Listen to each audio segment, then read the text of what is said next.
संशोधनों के मुताबिक प्रधानमंत्री, केंद्रीय मंत्री, मुख्यमंत्री और राज्य सरकार के मंत्रियों को पद से हटाने का प्रावधान आ जाएगा, जिसके लिए शर्त ये रखी गई है कि अगर प्रधानमंत्री, मुख्यमंत्री या मंत्री कोई भी किसी भी राज्य का और देश का प्रधानमंत्री लगातार 30 दिन से ज्यादा जेल में रहता है और 5 साल या उससे ज्यादा की सजा का प्रावधान वाला केस उस पर होता है, तो जेल जाने के 30 दिन के बाद अगर वो नेता पद से इस्तीफा नहीं देता तो 31वें दिन स्वतः पद खाली माना जाएगा। कायदे से एक मजबूत लोकतंत्र के लिए एक बेहद जरूरी कदम है और बरसों से दागी नेताओं के खिलाफ ऐसी मांगे उठती भी रही है। चुनावों से सिविल सोसाइटी की तरफ से ये बार बार नारा आता है क्या कि जिसकी हो बेदाग छवि हमारा नेता हो वही। आम जनता का नुमाइंदा ऐसा हो जिसमें कोई दाग ना हो। लेकिन मौजूदा हालात क्या है? एडीआर की रिपोर्ट देखिए, वो ये कहती है कि मौजूदा लोकसभा में 46% सांसदों के खिलाफ आपराधिक मामले दर्ज है। यानी 543 सदस्यों में से इस परसेंटेज को नंबर में बदलिए 251 सांसदों पर आपराधिक मामले हैं। देश की जितनी भी विधानसभाएं, वहाँ पर 44% विधायक ऐसे हैं जिनके खिलाफ आपराधिक मामले चल रहे हैं। एडीआर की रिपोर्ट ये बताती है कि कुल 4001 विधायकों में से 1136 ऐसे विधायक हैं जिन पर गंभीर आपराधिक मामले दर्ज है।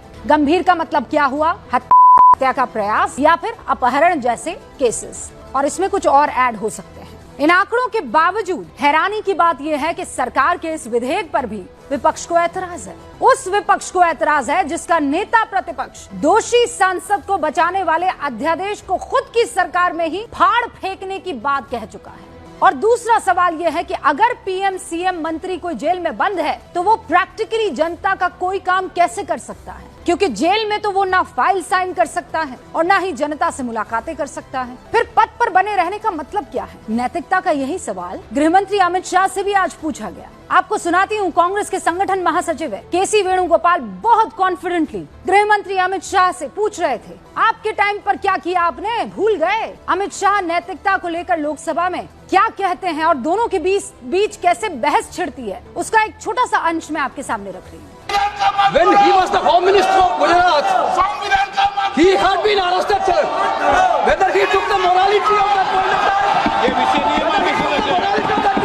गृहमंत्री जी मुझ पर झूठे आरोप लगाए तब अरेस्ट होने के पहले मैंने नैतिकता के मूल्यों का हवाला देकर इस्तीफा भी दिया और जब तक